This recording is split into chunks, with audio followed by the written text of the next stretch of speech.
Naharangan na yung bundok ko. Tapos yung mga tuwalya. Lanig niyo ba guys yung hangin?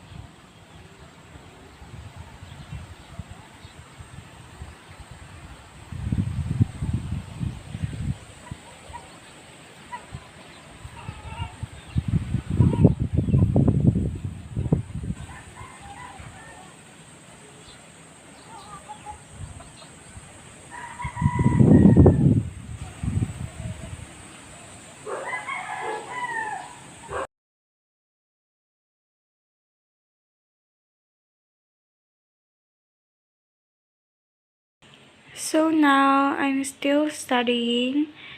And now, I don't know kung anong oras na. So, I'm going to put in the screen kung anong oras na ngayon.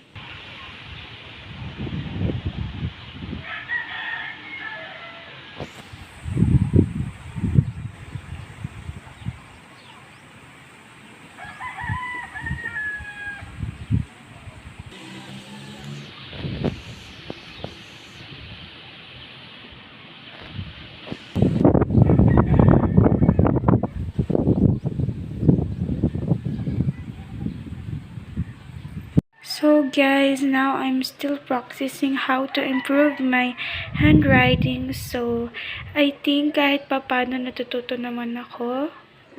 OMG, my desk is so messy right now.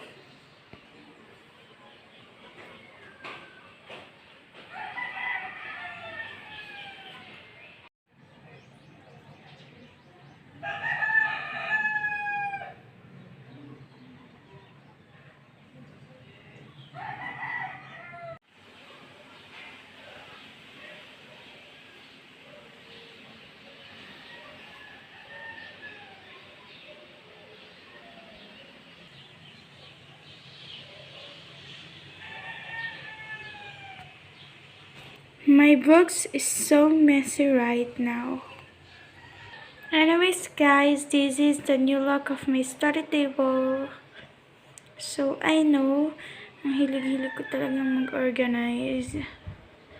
I don't know kung na-vlog ko ba sa inyo to, pero yung ito pala, pinaglagyan ko na lang ng mga DIY stickers ko. Itong lalagyan lang to ng watercolor ko.